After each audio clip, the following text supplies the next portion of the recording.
Yeah. Welcome back, everyone. We are very, very privileged to have the incredible Meg Salter with us today to share her views and some ideas that she has about what's going on at the moment, and some advice out there to the agents and to the industry. Meg's very experienced in her field as well as the travel industry, and we think that she can add a lot of value. So welcome, Meg, and I'm sure there's a few people out there that may not know who you are. And for those, if you want to give us your quick backstory and journey leading up to where you are today, that'd be great. Yeah, sure. First of all, thanks for having me. I watched a couple of these videos and they're awesome. So I'm really honoured to be here. So hi, everyone. And, you know, nominated by Chad at Chimu as well. They've just been doing some incredible stuff. So it's a big honour. Thank you. I've been in and out of the industry for years now. It's over 25, coming on 30. So, yeah, I'm feeling really fucking old and fat as well, actually, coming out of COVID. I consume my little gels. I've got new gels. That's my new accessory. But I had 10 years with Flight Centre in Australia and in the UK as well, and working with just some awesome people who, you know, a lot of them are still around, and the ones that aren't still around are mostly, you know, still a lot of my best mates. It's such a beautiful industry in that respect. I think you really meet some incredible people. And then to be honest, I was living in Sydney, and I worked my way out of the learning centre. So I had this unbelievable team, a lot of which actually ended up joining me in Auridian, but they all basically were ready for me to leave and for me to hand over the reins. So I did, and I started Auridian training consulting. It was the age of 29. I was 29 when I did it.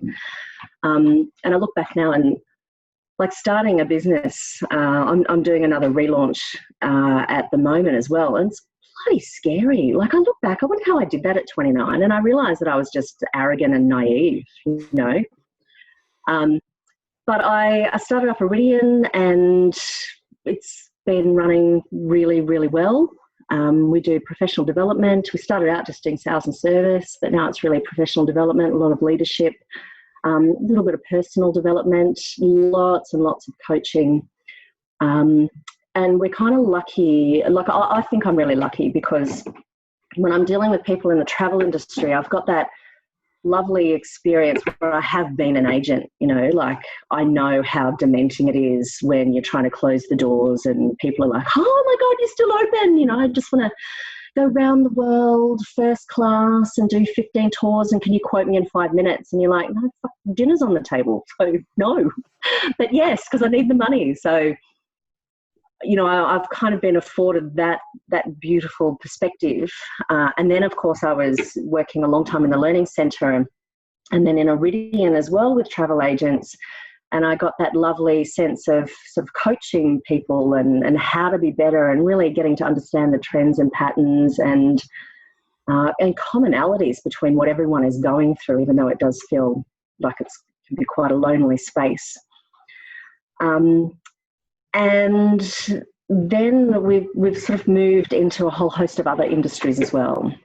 So we work with, you know, Institute of Chartered Accountants, MILA, the EDJO, blah, blah, blah, blah, blah, blah, blah, all these sort of randoms in lots of other industries. And that has then afforded me once again to step even further outside of the matrix and sort of look at what agents do and how the model and the travel industry model and business works, and sort of see what's, you know, great about it and incredibly unique, and then also sort of peel back the onion and work out what is probably not working and might be a bit of an obstacle in the future. So that's me. And obviously, you know, like everybody, sort of maybe branching out a little bit and looking at, you know, alternative areas. And I'm sure you're looking at, you know, those businesses outside the travel industry at the moment. Where do you see, I guess, the opportunities for yourself and in the business to sort of bring some of that learnings that you take from those other industries, or what have you already seen that you would think that would, you know, resonate with travel agents sort of moving forward to the other side, do you think? Oh God, this is where it starts to get a little bit uncomfortable. I've been talking about this for years. I've been nervous about the industry for a long time, and there's a lot of people who've heard me use the phrase polishing the turd. And I think with the travel industry, the model is so old and so entrenched that the market has just been changing so quickly that I think that the gap between, what agents are providing and what the market expects is sort of getting gradually wider. And so I have been nervous, and I've been nervous about a lot of people in the industry. They just keep doing the same stuff over and over again. And, they kind of feel like competitive advantage is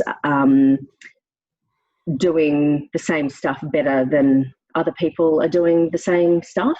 And that's polishing the turd for me. So from my perspective, I think that people need to just start doing things differently. And I think it's fucking carnage out there. It's a bloodbath. And it's so incredibly sad. And there's so many people who are really, really hurting. And, there's a lot of people who are not okay for a whole host of reasons, whether that's financial, emotional. I think there's still a lot of people in shock about what's happening to the industry. There's, lots and lots of hope. But it's carnage. But it is a little bit like ripping the Band-Aid off and saying, okay, well, potentially what we've been doing hasn't been working anyway, because margins are getting lower and lower, competition is getting harder and harder, online competition is getting more sophisticated, and there's very few businesses that I've done business, I've been working with at any level, like ground roots right up to executives and owners, who say to me, we just want to maintain what we're doing. And I reckon the last sort of 5-6 years, there've been so many people saying, oh my God, it's so hard. We don't have enough time, or it's so hard to get good people, and margins are so low, and the competition, and what do we do about online and the web? And I kind of think that as fucking shitful as this is, it has kind of given us the gift to step out of the matrix and to say, well, it's what we always did, but maybe it wasn't working. Maybe there's some elements of that were great, and there's other elements that we actually just need to kick to the curb because they're time consuming and they don't fucking work. So my take on what's happening at the moment, and from what I see in other industries, is the industries that were a bit more adaptable and flexible and less rooted in tradition and the way we've always done it are the ones who are now really starting to thrive, and you can almost feel a passion and an excitement about what's next. And I was speaking to someone the other day and I said, I feel like I've been given the gift of time, because I've been talking about making all of these changes in my business that I know I need to make. Like I've been writing newsletters, and I don't need to do newsletters, I need to do videos. Or, I'm on the road and the way I meet with all of my customers is complete crap. And, or I don't need an office space. And I've been talking about that for so long, but now we've been forced to actually not have an office space. I can save myself, $10,000 a month. And I think that the businesses and the industries who are managing to really embrace that it's time to shake things up, and they're starting to sort of generate some excitement and enthusiasm, which I think is really interesting. And I'm not seeing that anywhere in the travel industry yet. And I know that you run, or one of the admins of a large Facebook sort of group page, the Travel Industry Women page and the Agent page. I know you're very passionate about that side and helping those people. What's some of the common themes or conversation or trends, or what are people talking about on that page and that group that you're seeing come up, often and regularly at the moment? It has been fascinating Like, I cannot even begin to tell you. So we've got 2 pages. There's almost 10,000 members, but it started out just with the travel industry women. And the travel industry women's page was basically, how can we bring each other up, and how can we make sure that we're all supported? And if we need to talk about having cracked nipples when we're breastfeeding, then here's a place to do it where we don't have to feel uncomfortable. Or just the fact that, my kid's sick and I'm at home, and how the fuck am I meant to do this, until they leave home. And helping women into leadership is a big passion of mine. So one of the things I'm doing is I'm rebranding myself as an empowerment warrior. So before this all started, the last couple of years, I've been doing a lot of work in women's networks and speaking to women's groups about, the physiology of confidence and having courageous conversations and actually helping them with the skills to get into leadership positions. And that, it seems, is my passion. So I'm rebranding as an empowerment warrior, which is helping women find their inner power in order to get into power. So I'm really passionate about that. And then Maxine Wiggs started up this travel industry women's page, and she's like, do you want to be admin? I was like, fuck yeah, like, best opportunity ever.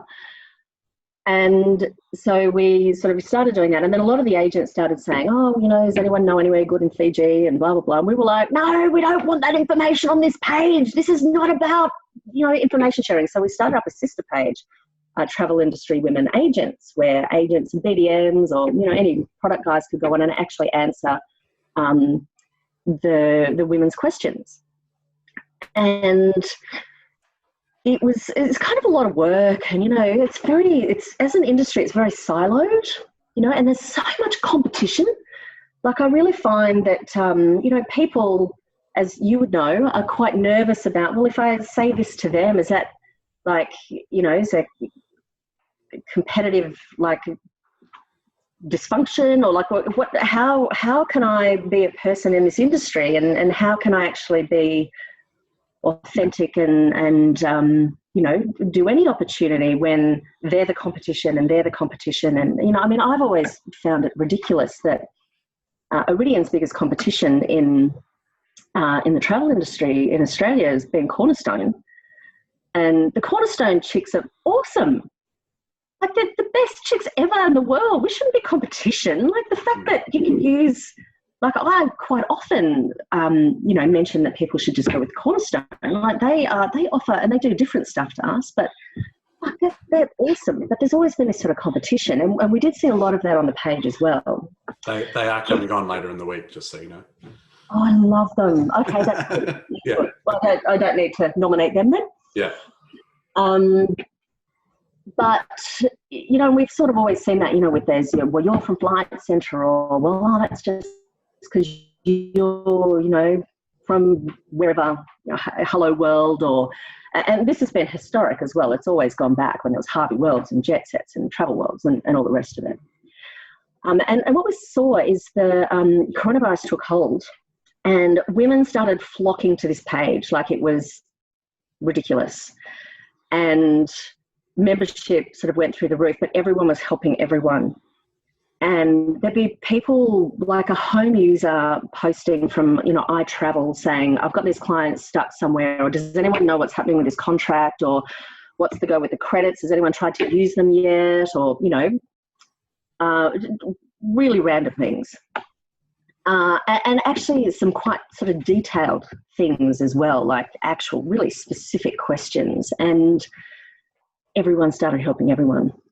Like, everyone. So we'd have people from, Flight Centre head office answering the question of someone, a home user from iTravel, or someone really high up in Hello World saying, listen, I can help you with that.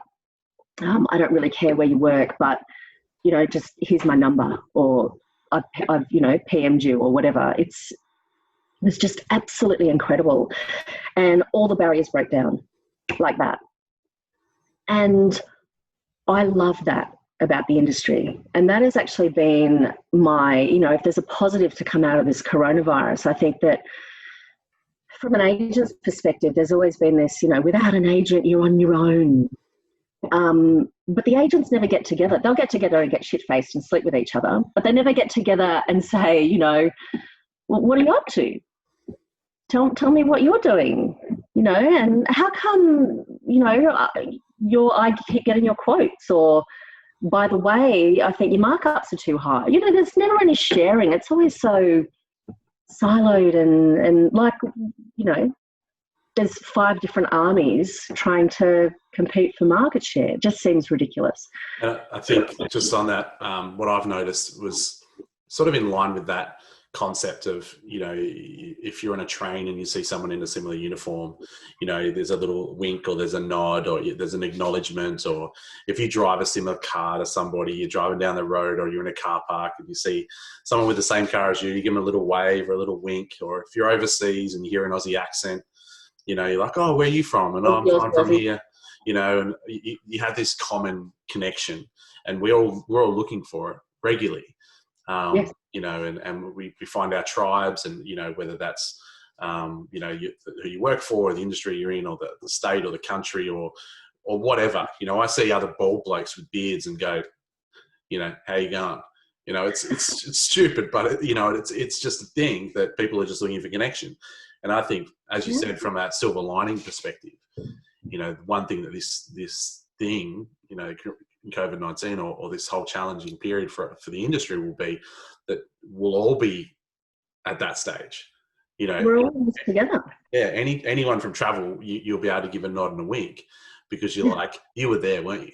You know, you were there when that all went down. You know, you were part of it. So there's no longer, you know, and eventually I guess those tribe lines will probably start to come back in, and you know, we've seen a little bit of it here or there, but you know, reality is, you know, we should be able to go, you know what, oh, you're in travel, I'm in travel, nod and wink, and connect that way. So I think that's kind of where it's sort of organically taken us to that point, because of that same concept of how, you know, humans normally, you know, look for that connection anyway.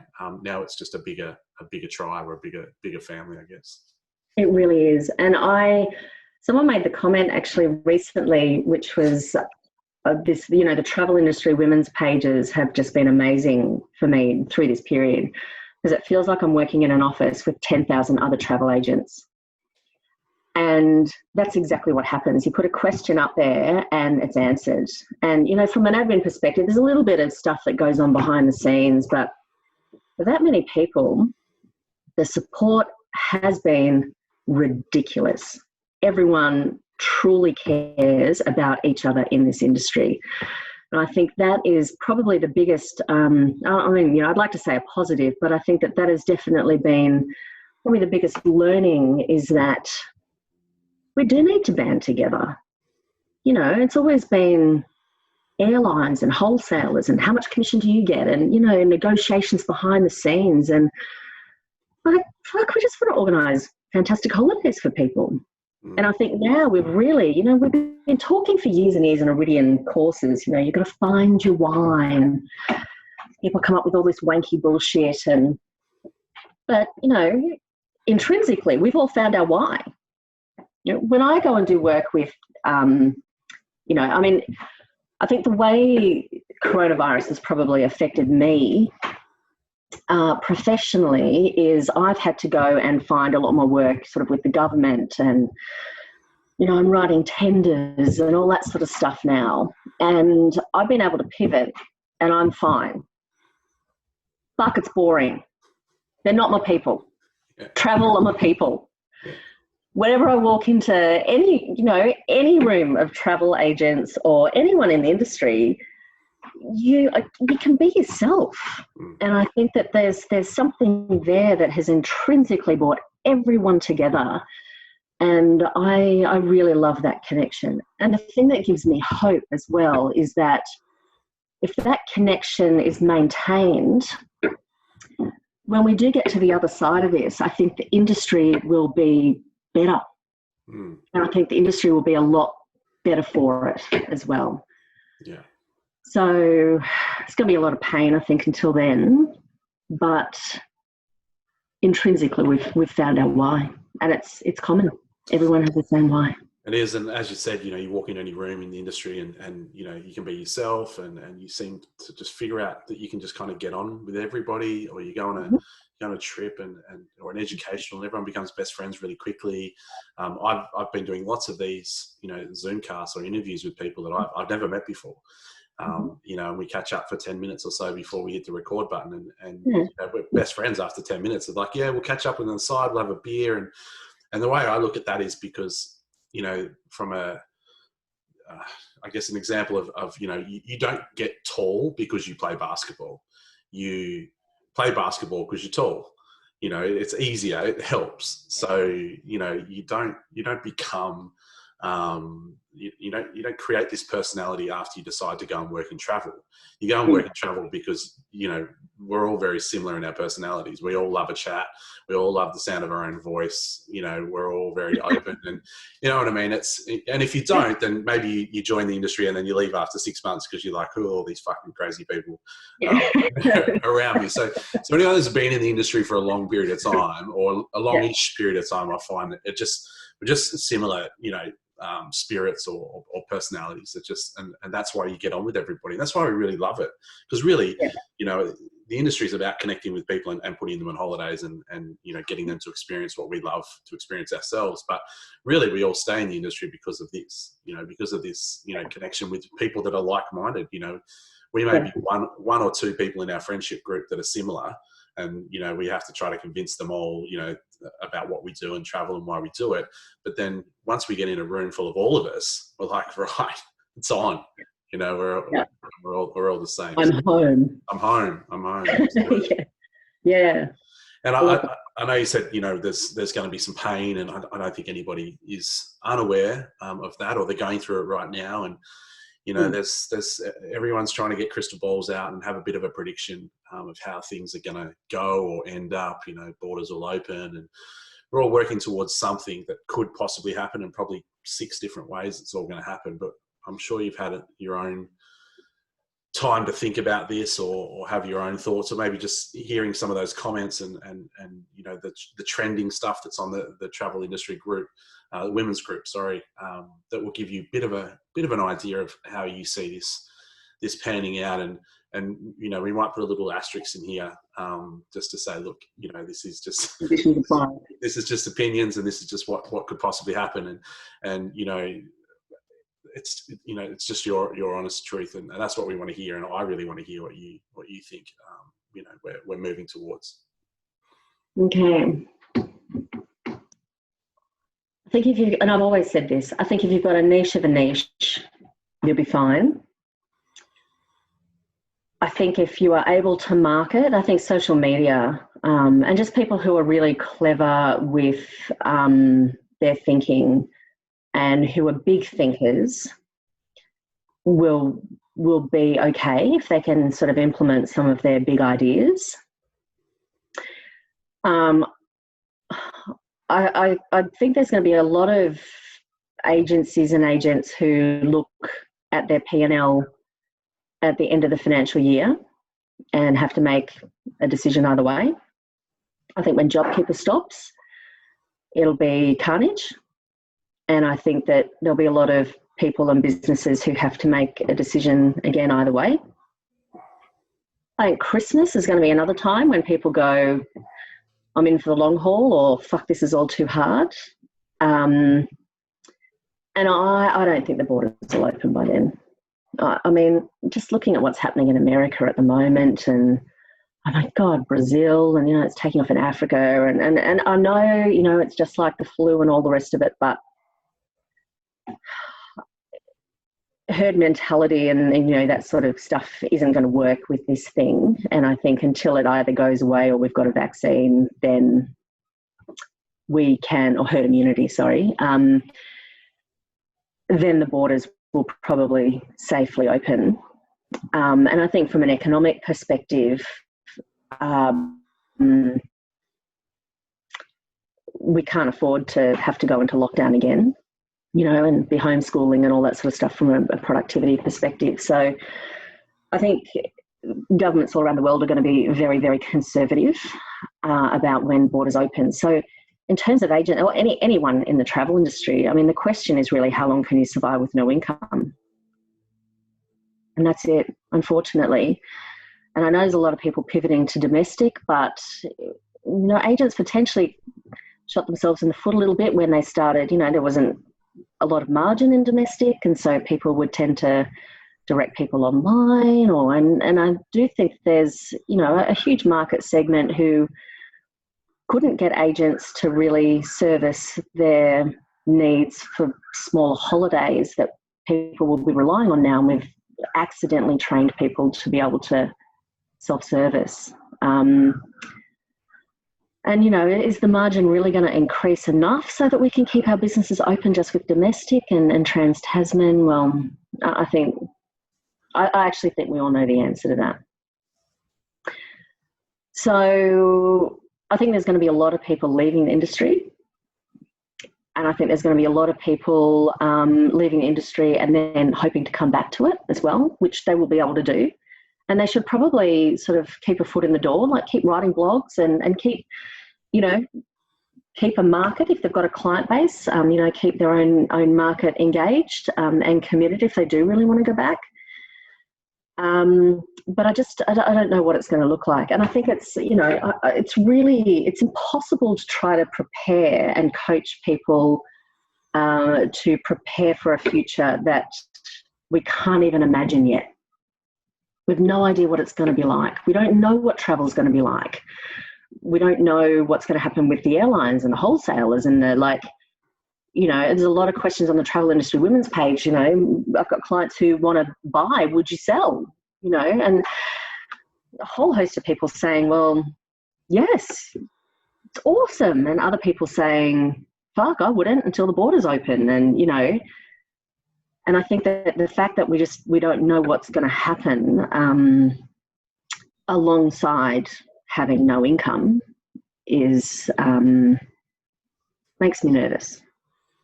So a stood down agent or a sole trader or somebody who's considering whether they stay or go, keep their foot in the door, go all in. They come to you and say, hey, Meg, what do you think I should do? Maybe I've got an opportunity or maybe I want to put myself out there to see if I can get a job or work somewhere else whilst I wait for things to come back.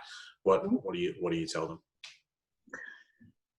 It depends on the circumstances. There are some people who say that they love what they do and they love the gift of time, and they are going to spend their time working on their business and making sure that they're ready to launch. And I encourage that if that's what they want to do.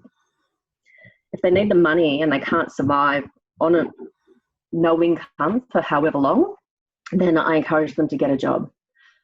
And people say, but, I don't want to leave the industry. But, the travel industry has always been there for people who want to come back to it. And if anyone's got any experience, you can always go back. I mean, I've been coaching people for years who are like, oh my God, is there life after the travel industry? I'm like, yes. See? Lots of people are absolutely okay after they leave the travel industry. And lots of people miss it and they come back, and that's fine. And I think that people now are thinking that they have to make a career-defining decision for the rest of it. It's a bit like going to uni again, If I do law, I'll have to be a lawyer and I'm only 18, Like, if you get another job, fuck, you might love it. You might love it. Or you might fucking hate it. Or it might be an opportunity for you to say, you know what, I've always been really interested in that, and I've always wanted to, I'm going to go and fucking be a florist. Great. This is kind of the opportunity, and this is the time for a lot of people to say, well, these are the skill sets that, I've even been wanting to develop, but I'm going to go and do it now. And I'm going to learn this stuff on the side. Cornerstone again, doing some really good stuff actually on the side. And I'm going to sort of upgrade a lot of my accreditations and qualifications. And I'm also going to go and work and practically apply these skills in a different industry. And then on the off chance I do come back to the travel industry, then I'll be even better for it, And I think that there's going to be a lot of opportunities, in particular for women. I think, my brother, if I'm a cowboy, like I ride into town and just go, right, are these my people? What are we going to do here type of thing. My brother is an Indian. He's one of my best friends in the world, but you know, he's conservative, he's traditional, he's, you know, all of those sorts of, you know, disciplined, routine, you know, all that sort of stuff that I'm just not. And he runs an accounting firm, quite a large accounting firm in Canberra. And he is your 9 to 5, Monday to Friday. And he just does not understand why everyone isn't 9 to 5, Monday to Friday. He doesn't get it. And he doesn't understand why people, you know, like, he likes going into, you've got to be together in the office. It's great for productivity and all that sort of stuff. And my argument is, well, it's not for fucking women, because you've got no hair that you need to wash, and you don't have, exactly, see, you know, and I did mine. I've washed mine. It's lovely today. I even had to re-pierce my ears for you this morning. Wow. But, you know, then we put makeup on, and then we drop the kids to school. And by the time we drop the kids to school, when we get into the office, and this can be women or men, it doesn't matter, but a lot of women feel quite disempowered by the routine of having to keep the house tidy and make sure they look okay, and that they leg lunge once a week, and that they don't eat the king-size Mars bars and drink too much wine, and make sure that the kids speak 3 languages and have birthday presents, and, you know, all that sort of emotional load bullshit. But, you know, women, by the time they finally get to work, they're not really logging on till 9:15, 9:30, and then they're constantly thinking, when do I have to log off? They work through lunch, all the rest of it, and they come home and fucking kid's button fell off, and of course the kid comes to the mum and says, can you sew it back on? And just fucking, oh. But working from home, a lot of women have found that they drop the kids off in their pajama bottoms, and they're home and they're logged on, and they're getting a shitload of work done really quickly, and they're not worried about when to do stuff, because they can duck out. And if their kid's sick, no worries. You know, you're here already. And the productivity, and I was speaking to someone in the pharmaceutical industry, and she has a lot of the sort of medical research, and their productivity has gone through the roof. There's a lot of women who work sort of in those areas, and they just get everything done. And so now they're not only getting through their to-do lists, but they are starting to do all those things that are going to grow the industry and grow the business that they've never really had time to do. But my brother, the Indian, he has always been, you've got to come in and we need this and blah, blah, blah. And he finally contacted someone the other day who has all of these women who work remotely, and he's found this incredible woman in Bendigo who is ridiculously overqualified for what he needs. He needs an accountant, and this woman used to be like a director of a firm, and she's opened up her own stuff and been partners in Big Fours and all the rest of it. She's asking for not much money to be able to work from home, just because she wants purpose and she wants to help a growing business, and that's really what she wants to do. And my brother's like, oh, she's overqualified, and but, you know, how will I know if she's logged on and all that sort of stuff? And I'm like, are you fucking shitting me? This is like on a silver platter. You need to take this woman on, and now is really, really excited. And so I think the world in general is going to change, and there's going to be some really interesting opportunities and stuff coming up for a lot of people, yeah, in the industry and out of the industry. Yeah, and I guess no. Sure. Really important.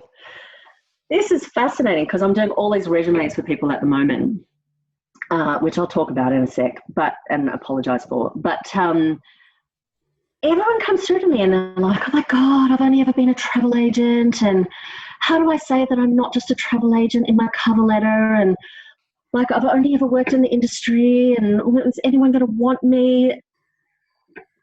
That shits me. 2 reasons. One, if they were going for a job in the industry, all these people would be like, I am king shit and you are lucky to have me, right? It's been such a headhunting industry where we just share around these amazing people. And it's almost like just by reputation, we know what people's skill sets are, right? So we know that we're good at what we do. And the other thing is we haven't been able to find people for a long time. This whole war on talent, so hard to get good people Well, if it's so hard to get good people in the travel industry, you must be assuming that it's quite a hard job and you need quite specific skills to be able to do it. And those skills are so transferable. And I find that fascinating. I think that anyone who's looking for a job outside the industry should be like so confident, like they're stupidly overqualified for any role that they're going to go for. And the fact that they have merely been a travel agent is such a plus. And I've actually heard from agents that are stood down or looking to do other things and have applied for jobs or had interviews, and they've been on the phone to recruiters, and recruiters are like, do you know any other travel agents that might need a job? Because we will just hire them on the spot, because we are looking for travel agents first, because we know how hard you guys work. We know what you've been through. We know your resilience. We know the multitasking and all the things that you can do. You could pretty much shit this job in your sleep. Can you just put me in touch with some of your friends that are like you? That's happening, and it's happening regularly. There was even, some stuff around, obviously helping, big companies like Flight Centre and so forth, put your company name in your application, and we'll move you straight to the front of the list because we're looking for you. So people should have confidence that that's they should have so much confidence, and the confidence that you feel within the industry should be transferable as well. And the fact that it's not is just, it's quite sad. But the opportunity is like, the travel industry at the moment, with all these people stood down or being laid off, or like, it has flooded the market with talent. And travel agents and anyone from the travel industry shouldn't be nervous about getting a job. It should be anyone who's up against them. I can tell you right now, I see a shitload of resumes, and when an agent has a really good resume, they're going to interview well, they're going to build rapport well, they're going to question well and listen well and come up with a solution and answer things. They're probably going to close a sale at the end of the interview as well. Like, these guys are fucking gold dust. And the fact that they're feeling nervous and I guess disempowered, and that's completely unnecessary. I'd love to take that away. What about, I guess, what about advice? Obviously, we don't want to tell everybody to go and get jobs. We want a stronger, robust, but, more together industry on the other side of this. Are people looking at jobs that may enhance their ability for, growing skills or tapping into other areas that may help them come back to the industry when they want to come back? Or, are people looking for entry-level marketing jobs, or, for instance, that may help them when they come back in the industry, and now you can run your own travel agency and you can do your own marketing for yourself, for instance? Is that something that you're hearing a bit of chatter around? Is that what people are thinking, or are they just trying to find any job they possibly can? No. Some people are trying to find any job they possibly can. And I actually think that's okay as well, because this isn't for the rest of your life. I think we just need to work out what's best for ourselves now and say, well, this is what we're going to do. And if it's going after the money and doing anything, prostitute yourself for a while, whatever. And see what you miss, But I think, there might be some people who, and there are a number of people who see this as an opportunity to finally get out of the industry that they've just been comfortable in, but they have been bored for a long time, But I think that there's a lot of sort of talk about, what can I do and what do I need? And, Cornerstone are doing some fantastic stuff. And the Flight Centre Business School, Flight Centre Travel Academy, I think, they've got some really cool stuff going down as well. TAFEs are offering a lot of free courses. There's grants going around for small businesses. There's like this tender that I'm doing is a customer service tender, and I don't have any qualifications in customer service, so I went on to like the Customer Service Institute of Australia, and for $250 you can get a certificate in it, and then you can get a certificate in complaint handling. I'm like, fuck, $500 and I can get 2 certificates for, fuck it, I'll do it, And I know that $500, it's not necessarily cheap, but if I want those 2 accreditations, it's there, it's out there. easy, you know. But I do think that, you know, the industry or any agents, anyone who does want to leave or who is looking at leaving, just in the short term or the long term, they really should be thinking about all the things that they struggled doing in business when they're in travel. And you know, they are things like social marketing, content writing,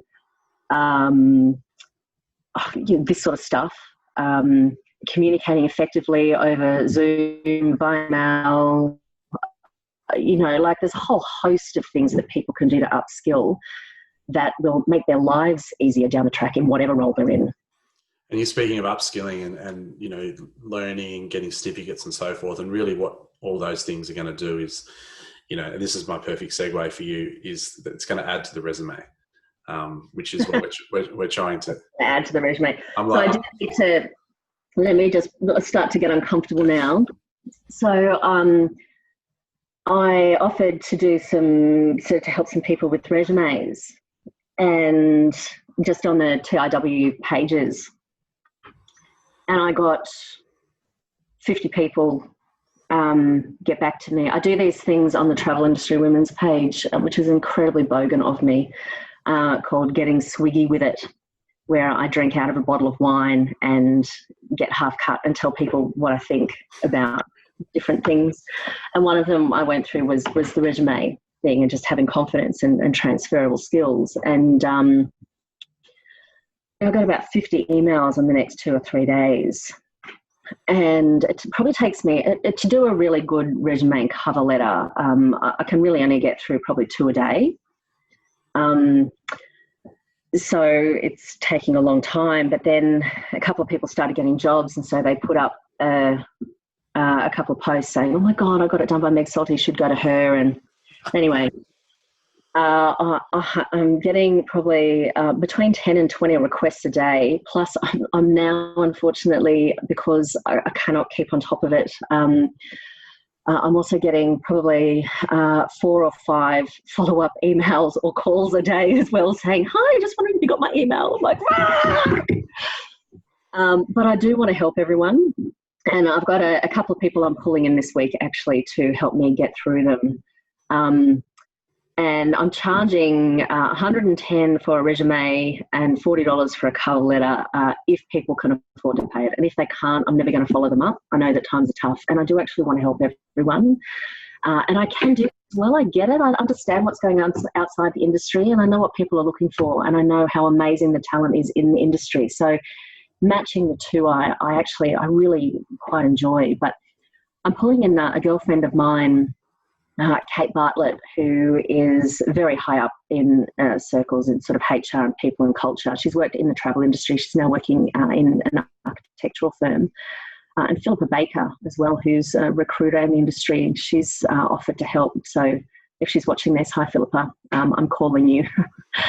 She won't know what hit her. And of course, Eddie, I've got Edwina McCullough working with me as well, and helping to do all of these resumes. So I need to pull in a team, but I am committed on helping everyone who does want help find their feet, I think.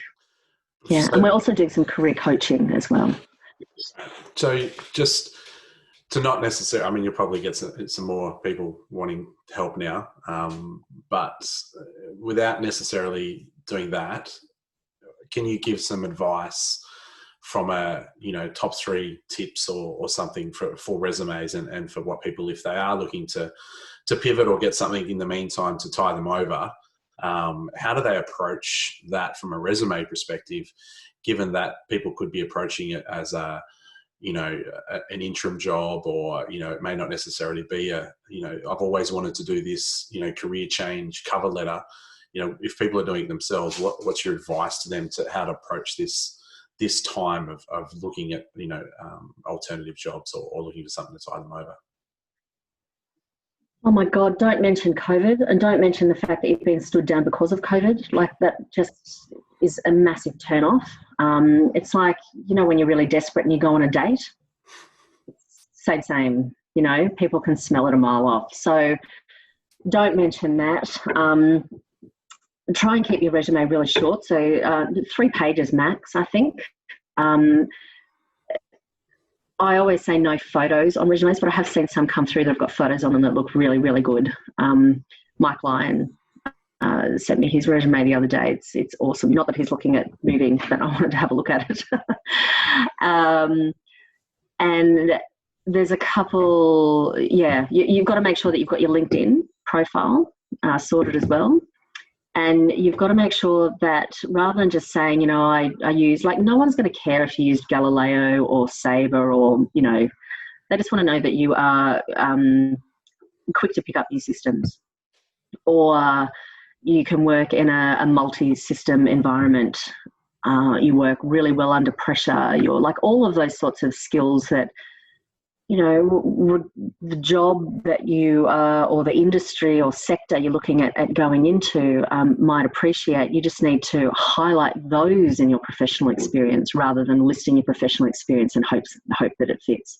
So it's really, to be honest, you are the product and you're developing a quote trying to sell the product to a potential buyer. It's basically the same thing. So you just got to make sure that it's concise, it's relevant, and it highlights the obvious sort of benefits of employing you. So, they're my top tips. Yeah, good tips. And anything else, advice or tips just in general for agents out there at the moment, you know, thinking of, you know, whatever their next step is, you know, if they're all in with, you know, working hard on their business, getting ready for the, you know, the other side, or if they want to, you know, put it to the side a little bit or turn it into a nighttime hobby whilst they're doing something else. What's some general stuff? What's the thoughts of the day from Meg Salter? Remember that the world is going to change. We can't plan for a future we can't imagine yet. So just do what's right now and do what feels right now, and don't take your decisions too seriously. You know, like if you do go and get a job somewhere else, you don't have to say to that employer, like, I just need a stopgap until I go back to the travel industry, because you don't know. You just really need to, more than ever, we just need to plan for the now and live in the now and do what is best for our physical, financial, mental health right now, I guess. If that is sticking it out and working in a business, God, you will come out the other side. Like, this is the opportunity, the gift of time and the opportunity to really set your business up incredibly well so that it is robust if anything happens again. If you do leave the industry, you might come back. It might be a stepping stone to another job. You might find that you absolutely love a new, you know, a new challenge, and you meet new people and start working in different circles. And, you know, there'll be a lot of people who do step out and they're incredibly inspired. And there'll be a lot of people who step out and can't wait to come back again. And nothing is wrong and nothing is right and nothing is good and nothing's bad. It just is. We just have to do what's best for us and get on with it, unfortunately. Some good advice, and I agree wholeheartedly with you as well. It's, you know, everyone just needs to make the right decision for themselves, and what's best for them. And you know, but I think making a decision is key. You know, is making. You have to make a decision. You know, it's time now to start thinking what's going to happen. I don't know what's going to happen, but I know what's right in front of me right now, and I need to make that decision and start moving forward in a direction. Of some sort. Yeah, keep moving. And a lot of people say to me, but is that the right decision? Who knows? We'll never know. It's just a decision. It's just a decision.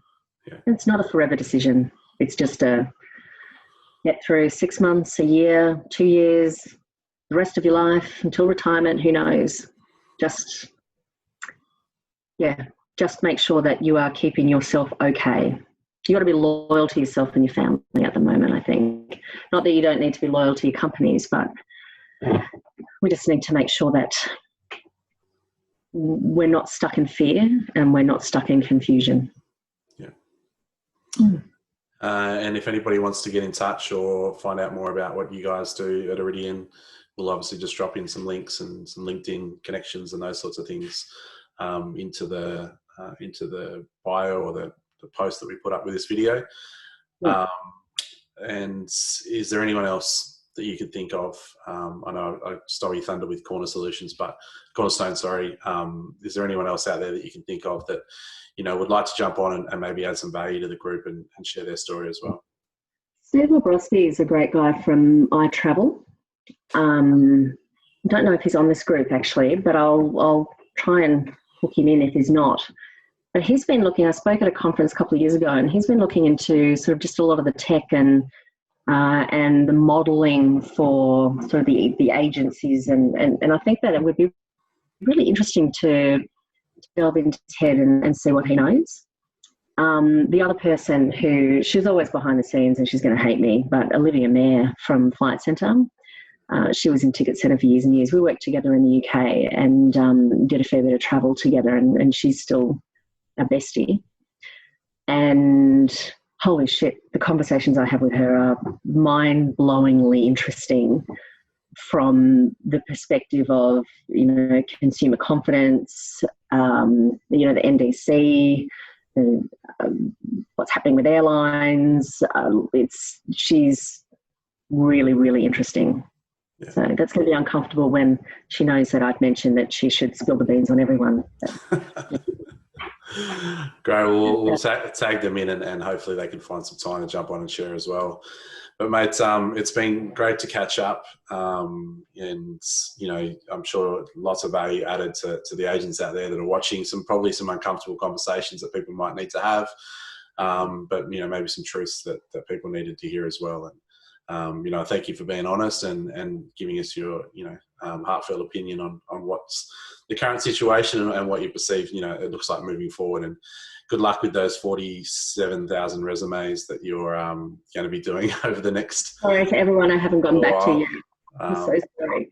But keep going with that. Good luck with all of that, and look forward to catching up on the other side and having a swiggy bottle of wine with you at some point. And get swiggy with it together. Absolutely. All right, excellent. mate. Thanks, Josh. No worries. See ya.